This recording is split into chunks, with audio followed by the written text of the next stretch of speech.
Hello everyone, আশা করি সবাই ভালো আছেন। আমি সনাতন প্রামাণিক, আপনাদের সবাইকে স্বাগত জানাচ্ছি আমার আজকের ভিডিওতে। আজকে আমরা একটা গুরুত্বপূর্ণ টপিক নিয়ে আলোচনা করব, সেটা হচ্ছে common mistakes in email writing. Normally professional email লিখতে গেলে আমরা অনেকেই অনেক সময় অনেকগুলো ভুল করে থাকি, যে ভুলগুলো আমাদের অনেক মূল্য দিতে হয়, অনেক সময় মূল্য দিতে হয়। হয়তোবা কারো সামনে বা কলিগের সামনে আপনাকে একটু ছোট হতে হয়, অথবা আপনি কোনো জব অ্যাপ্লিকেশন করছেন, সেখানে আপনার অ্যাপ্লিকেশনে কল আসছে না। সো ইমেলটা কিন্তু খুবই গুরুত্বপূর্ণ বিষয়, ইমেলটা লেখাটা প্রফেশনাল লাইফে। সেইখানে যে কমন মিস্টেকসগুলো আছে সেটা নিয়ে আমরা আলোচনা করব, এবং এই মিস্টেকসগুলো থেকে কিভাবে উত্তরণ পাওয়া যায় বা মিস্টেকগুলো থেকে কিভাবে রক্ষা পাওয়া যায় সেই ব্যাপারটা নিয়েও আলোচনা করব। সো ভিডিও শুরু করার আগে আমি আপনাদেরকে আমার ইউটিউব চ্যানেল থেকে ঘুরিয়ে নিয়ে আসি। এটা আমার ইউটিউব চ্যানেল। এখানে আমি বিভিন্ন প্রফেশনাল বিষয় নিয়ে ভিডিও আপলোড করে থাকি, সেটা Google sheet, Google docs, Excel, Word, PowerPoint এবং বিভিন্ন ট্রিক্স শেয়ার করি কম্পিউটার রিলেটেড এবং টেকনোলজি রিলেটেড, যেটা প্রফেশনাল লাইফে আপনাকে অনেক হেল্প করবে আপনি যদি জানেন সেগুলো। সো আশা করি যদি আপনি আমার চ্যানেলে নতুন হয়ে থাকেন অবশ্যই সাবস্ক্রাইব করবেন এবং ভিডিওগুলো দেখবেন, দেখে আপনার স্কিলসটাকে বাড়িয়ে নেবেন। তো চলুন আমরা আমাদের আজকের টপিকে ফিরে যাই। আমাদের যে মেইন টপিকটা ছিল কমন মিস্টেক্সের ক্ষেত্রে আমাদের এই ইমেলের ক্ষেত্রে, আমাদের ইমেলটা তো নর্মালি আমরা সবাই ইমেল লেখা জানি। সেই ইমেল লেখা নিয়ে যদি কেউ না জেনে থাকেন বা ইমেল কীভাবে লিখতে হয়, কোন কোন বিষয়গুলো ইমেলের সাথে গুরুত্বপূর্ণ, সেই বিষয় নিয়েও আমার ভিডিও আছে। সেই ভিডিও এই ভিডিওর লিঙ্কে বা কমেন্ট বক্সে আমি ওই ভিডিওর লিঙ্কগুলো দিয়ে দেবো বা ডিসক্রিপশনে দিয়ে দেবো। সো আপনারা চাইলে ওটাও দেখে নিতে পারেন, অথবা আমার চ্যানেলে গিয়েও দেখে নিতে পারেন। সো কমন মিস্টেক্সগুলো নিয়ে আমরা একটু আলোচনা করি। সো এক নম্বর যে মিস্টেক্সটা আমরা করি এখানে, আমরা যে মেইনলি এখানে কি লিখি, সাবজেক্ট লিখি, তাই না? সাবজেক্ট লাইনটা স্পেসিফিক হয় না, ব্যাড সাবজেক্ট লাইন হয়ে যায় বা ইরিলিভেন্ট হয়ে যায়। আপনি যে বিষয়টা নিয়ে কথা বলতে চাচ্ছেন, মানে আপনার বিষয়বস্তু যেটা ইমেল বডিতে যা লিখবেন তার সাথে হয়তো বা সাবজেক্ট লাইনের মিল থাকে না। এই বিষয়টা কিন্তু খুবই গুরুত্বপূর্ণ, এটাতে ফোকাস দেওয়া। সাবজেক্ট লাইনটা হতে হবে কনসাইজ এবং relevant to the email body, মানে আপনি যে বিষয়টা নিয়ে ইমেল করতে চাচ্ছেন সেই বিষয়ের সাথে একরকম হতে হবে সাবজেক্ট লাইন। সো এটা কিন্তু খুবই কেয়ারফুল থাকতে হবে এই বিষয়টাতে। তৃতীয় বিষয়টা হচ্ছে যে ইমোশনাল ইমেল লেখা। প্রফেশনাল লাইফে আসলে ইমোশনের নর্মালি সেরকম কোনো জায়গা নাই। আপনার যদি প্রফেশনাল মানে কলিগ যদি ফ্রেন্ড হয় সেক্ষেত্রে আলাদা বিষয়, বাট নর্মালি প্রফেশনাল লাইফে ইমোশনাল কোনো ইমেল লেখা যাবে না। একটা কথা সবসময় মাথায় রাখতে হবে, এই ইমেলটা হচ্ছে একটা হার্ড ডকুমেন্ট। আপনি যে কোনো ইমোশনাল বিষয়গুলো লিখবেন সেটা পরবর্তীতে বুমেরাং হয়ে আপনার কাছে বা আপনার এগেনস্টে ইউজ হতে পারে। সো বি কেয়ারফুল, এটা কিন্তু খেয়াল রাখতে হবে সবসময়। এরপরে হচ্ছে যে একটা ইমেলে সিগনেচার রাখা।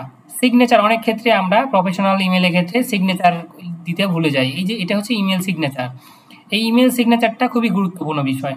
ইমেল সিগনেচার প্রফেশনাল হওয়াটাও গুরুত্বপূর্ণ বিষয়। নর্মালি আপনি নাম লিখে দিলেন, নাম লিখে thanks and regards Sanatan Kumar PK CI, so that's not enough. হ্যাঁ, সো আপনাকে একটা প্রফেশনাল লুকিং ইমেল সিগনেচার লিখতে হবে। সেটা কিন্তু খুবই ইম্পর্টেন্ট একটা বিষয় প্রফেশনালদের জন্য। অনেক প্রফেশনালই এটা ভুল করে থাকে। সো এই ভুলটা করা যাবে না। আরেকটা গুরুত্বপূর্ণ মিস্টেকস আমরা করে থাকি, সেটা হচ্ছে যে ইমেলে স্পেলিং মিস্টেক যদি থাকে তাহলে আপনার ইমেলের যে ক্রেডিবিলিটি এটা কিন্তু অনেক নষ্ট হয়ে যায়।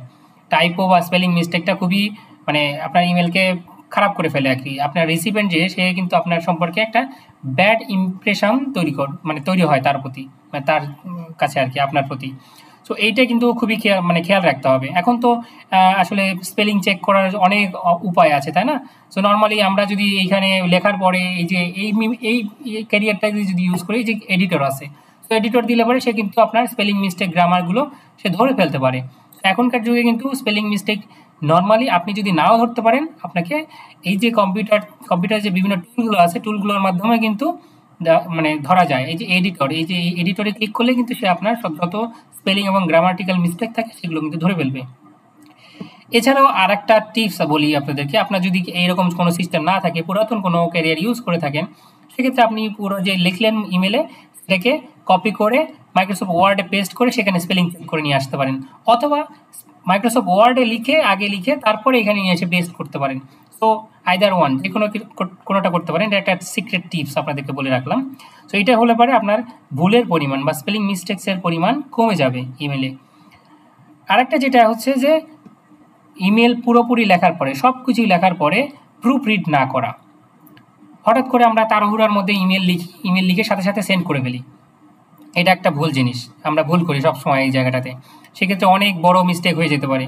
আপনি দেখা গেল যে সেন্ডার যাকে পাঠানোর কথা না তাকে না পাঠিয়ে আরেকজনকে পাঠিয়ে দিয়েছেন, অথবা সাবজেক্ট লাইনে ঠিক মতো লেখা হয়নি, অথবা সিসি দেওয়ার কথা কাউকে সেটা সিসি দেন নাই, অথবা আপনি ভিতরে অনেক স্পেলিং মিস্টেক করে রাখছেন। সো এই প্রুফ রিডিং না করার ফলে কিন্তু এই ভুলগুলো বেশি থেকে যায়।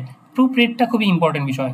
সকল কিছু শেষ, আপনি একটু ব্রেক নিয়ে আপনি প্রুফ রিড করেন, অথবা একটু অন্যদিকে তাকালেন, 10 সেকেন্ড তাকিয়ে থাকলেন, একটু কনসেন্ট্রেশনটা ব্রেক করলেন, তারপরে এসে আবার যদি এটা চেক করেন, তাহলে কিন্তু আপনার ভিতরে যদি কোনো ভুল থেকে থাকে ইমেলের ভিতরে, সেটা কিন্তু আপনার চোখে ইজিলি ধরা পড়বে।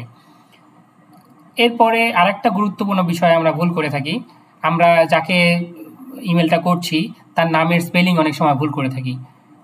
নামটা ঠিকভাবে লেখাটা কিন্তু খুবই গুরুত্বপূর্ণ। ধরেন আপনি আমাকে একটা ইমেল করেছেন, আমি যদি সনাতনের জায়গায় যদি অন্য কোনো নাম স্পেলিং ইউজ করেন, এর জায়গায় যদি ও ইউজ করেন, তাহলে আমি নিশ্চয়ই সেটাকে ভালোভাবে নেব না, তাই না? সো এটা কিন্তু খুবই ইম্পর্টেন্ট বিষয়। আপনার নাম যদি কেউ ভুলভাবে মানে উচ্চারণ করে, অথবা ভুলভাবে আপনাকে সম্বোধন করে, সেটা কিন্তু আপনার নিজেরও ভালো লাগবে না। সো অন্যর দিকটাও চিন্তা করবেন যে অন্যকে যখন আপনি এটা বলবেন সেটা কতটুকু ঠিক হবে। সো ওইটা কিন্তু খুবই খেয়াল রাখতে হবে যে আপনি নামের স্পেলিংটা ঠিকমতো লিখছেন কিনা। এরপরে আরেকটা বিষয় যেটা আমরা নর্মালি ভুল করি, সেটা হচ্ছে একজনকে মিস্টার এক্স কে দেওয়ার কথা আপনি মিস্টার এক্স এর জায়গায় মিস্টার ওয়াই কে পাঠিয়ে ফেলছেন। অথবা যদি নাম বলি আমরা, ধরেন আপনি মিলনকে দেওয়ার কথা ইমেলটা, আপনি মিলনের জায়গায় মিল্টনকে পাঠিয়েছেন। MILON এর জায়গায় MILTON হয়ে গেছে। সো এই জিনিসটা কিন্তু খুব কেয়ারফুলি দেখতে হবে। নামের স্পেলিং তো আগে বললামই, আর একটা হচ্ছে যে অ্যাকচুয়ালি রিসিভেন্টই চেঞ্জ হয়ে যায়, এরকম কিন্তু ঘটনা ঘটে থাকে। সো ওইটা কিন্তু করা যাবে না। মিলনকেই পাঠাতে হবে, মিল্টনকে না। আব্দুল সামাদকে পাঠাতে হবে, নট আব্দুর সামাদকে, অথবা আব্দুর রহিমকে, আব্দুল করিমকে, এরকম করে পাঠানো যাবে না। সো আপনি যাকে পাঠাতে চাচ্ছেন তাকেই পাঠাবেন, অন্য কাউকে না। ওটা কিন্তু খেয়াল রাখতে হবে। এটাও আমরা অনেক ক্ষেত্রে ভুল করে থাকি। আরেকটা হচ্ছে যে ইমেলের ভিতরে আমরা দেখা গেলো যে ইমেলের যে যাকে যেটা পাঠাবো আর কি, তার ইমেল অ্যাড্রেসটা প্রথমেই লিখে ফেলি। এটা একটা বড় মিস্টেক। এই যে ইমেল অ্যাড্রেসটা হবে সেটা আমরা প্রথমেই লিখে ফেলি, অথবা সিসিতে প্রথমেই লিখে ফেলি। তো এইটা করা যাবে না। এটা না করার জন্য কেন বলছি, কারণটা হচ্ছে যে আপনি যদি ইমেলের ভিতরে ভুল থাকে, হুট করে আপনি বা তাড়াহুড়োর মধ্যে সেন্ড বাটনে ক্লিক করে ফেলতে পারেন, তাহলে কি হবে, ভুল মানুষের কাছে ইমেলটা চলে যেতে পারে, অথবা ইনকমপ্লিট মেসেজটা চলে যেতে পারে, সাবজেক্ট লাইন ছাড়া মেসেজটা চলে যেতে পারে, অথবা অ্যাটাচমেন্ট ছাড়া মেসেজটা চলে যেতে পারে। এই জিনিসগুলো কিন্তু মাথায় রাখতে হবে। সো আপনি এই সিসিবিসি মানে যে ইমেল অ্যাড্রেসগুলো, এগুলো আপনি প্রথমে লিখবেন না। ফুল ইমেল কমপ্লিট হয়ে যাবে, সাবজেক্ট ম্যাটার কমপ্লিট হয়ে যাবে, অ্যাটাচমেন্ট প্রয়োজন হলে সেটা অ্যাটাচমেন্ট হবে, তারপরে আপনি এই জায়গাগুলোতে হাত দেবেন, তার আগে নয়। এটা কিন্তু একদম গ্রাউন্ড রুল ইমেল লেখার। ইমেল এইভাবে লিখবেন, দেখবেন যে আপনার ইমেল ভুলভাবে যাচ্ছে না। এটা খেয়াল রাখতে হবে খুব। এটা আপনি একদিনে পারবেন না, এটা ট্রাই করতে হবে, চেষ্টা করতে হবে বারবার। আপনি আজকে শিখবেন আমার ভিডিও দেখে, এরপরে নিজে প্র্যাকটিস করবেন প্রফেশনালি। প্র্যাকটিস করতে করতে এই জিনিসগুলো আপনার আয়ত্তে চলে আসবে। আরেকটা যেটা হচ্ছে ব্যাপার, আমরা আরেকটা প্রায়শই ভুল করে থাকি আর কি প্রফেশনাল লাইফে, সেটা হচ্ছে যে আপনার কাছে ইমেল আসছে, এই ইমেলে অনেকগুলো সিসি দেওয়া আছে, আপনি মানে কোনো কিছু না বুঝে ইমেলের যে না বুঝেই আপনি রিপ্লাই অলে ক্লিক করে সবার কাছে রিপ্লাই দিয়ে দিলেন।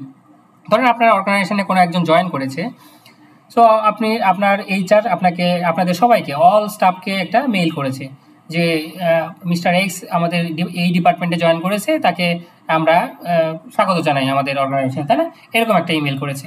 এখন আপনি যদি ওইখানে অল স্টাফ যেহেতু দেওয়া আছে, আপনি যদি রিপ্লাই অল দিয়ে মেইল করেন, তাহলে কি হবে, এই মেইলটা সবার কাছে চলে যাবে। আবার রিপ্লাইটা যে গ্রিটিংস অথবা ওয়েলকাম টু আওয়ার উমুক family, welcome to our organization, এরকমভাবে আপনি একটা ইমেল করলেন, এই ইমেলটা আরেকজনের কাছে চলে গেল। এটা তো দরকার নাই। দরকারটা কি, ওই ব্যক্তিকে আপনি মানে সম্ভাষণ জানাচ্ছেন, ওয়েলকাম জানাচ্ছেন, অথবা আপনি সর্বোচ্চ HR কে সিসিতে রাখতে পারেন, তাই না? সো এইটা কিন্তু একটা জেনারেল নর্মস। আপনি যদি রিপ্লাই অল দিয়ে সবাইকে মেইল করে দেন, এটা সবাই বিরক্ত হবে। সো সবার বিরক্তি উদ্রেক করার তো আপনার কাজ না, সেটা করলে আপনার ক্রেডিবিলিটি নষ্ট হবে অর্গানাইজেশনে। সো এটা কিন্তু মাথায় রাখতে হবে। আপনি যখনই ইমেল করবেন, রিপ্লাই অল কোথায় দিবেন সেটা কিন্তু খেয়াল রাখতে হবে, নাকি অনলি শুধু রিপ্লাই দিয়ে সেই ব্যক্তিকেই রিপ্লাই করবেন, অথবা HR কে সর্বোচ্চ সিসিতে রাখবেন। এটা কিন্তু কেয়ারফুলি হ্যান্ডেল করতে হবে বা দেখতে হবে। শুধু আমি একটা উদাহরণ দিলাম, এরকম অনেক ক্ষেত্রে হতে পারে।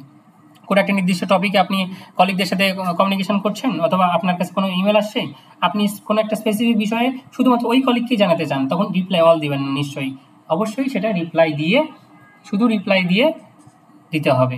রিপ্লাই অল দিলে কী হবে, সেই ইমেল লিঙ্ক লাইনে বা চ্যানেলে যারা যারা থাকবে সবাই কিন্তু আপনার মেসেজটা দেখে ফেলবে বা পড়তে পারবে।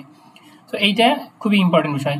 সো লাস্ট, আমার তরফ থেকে লাস্ট, হয়তো আরও অনেক কিছু আছে আপনি জানবেন বা জানেন।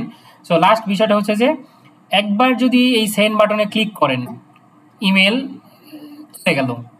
নর্মালি অনেক ক্ষেত্রে অনেক ক্যারিয়ার মানে আপনাকে ইমেল ফেরত নিয়ে আসার সুবিধা দেয়, যদি না কেউ সেটা না পড়ে থাকে সাথে সাথে ফেরত নিয়ে আসা যায়। সো এরকম অপশন আছে। তারপরেও মানে এই যে সেন্ড বাটনে ক্লিক করা মানে আপনার কিন্তু আর কিছু করার থাকে না নর্মালি। সো এই সেন্ড বাটনে ক্লিক করার আগে একবার অন্তত ভাবুন যে আসলেই সব ঠিক আছে কিনা। সো এই ছিল আমার 10টা টিপস এবং কমন মিস্টেকস অ্যান্ড 10টা টিপস আর কি। সো আশা করি যে এই মিস্টেকসগুলো সম্পর্কে আপনারা জানেন অলরেডি, আপনারাও হয়তো এই মিস্টেকসগুলো করেন, ইভেন আমিও মাঝে মাঝে করি। এটা একদিনের বিষয় না, আমি তো আগেও বললাম, এটা আস্তে আস্তে শিখতে হবে আপনাকে বা নিজেকে আয়ত্ত করতে হবে। সো এই মিস্টেকগুলো যত কমিয়ে নিয়ে আসবেন আপনার কিন্তু পারফরমেন্স ভালো হবে, আপনার অন্যদের সামনে আপনার ভাবমূর্তি ভালো হবে, তাই না? অর্গানাইজেশনে আপনি প্রফেশনালি একটা ভালো পজিশনে থাকবেন। সো আশা করি যে আমাদের এই আজকের কন্টেন্টটা আপনাদের ভালো লাগবে এবং কাজে লাগবে, আপনারা এখান থেকে ভালো কিছু শিখবেন এবং আপনাদের প্রফেশনাল লাইফে অ্যাপ্লাই করবেন এবং উত্তরোত্তর উন্নতি হবে আপনার ক্যারিয়ারে, সেই আশাবাদ রাখছি। আর আমার ভিডিওটি যদি ভালো লাগে থাকে আপনাদের, তাহলে অবশ্যই লাইক শেয়ার করে কমেন্ট করে পাশে থাকবেন এবং চ্যানেলে নতুন হয়ে থাকলে অবশ্যই সাবস্ক্রাইব করবেন এবং পাশে থাকা বেল বাটনে ক্লিক করবেন। সো নেক্সট ভিডিও দেখার আমন্ত্রণ জানিয়ে আজকের মতো এখানেই শেষ করছি। ভালো থাকবেন, সুস্থ থাকবেন, ধন্যবাদ।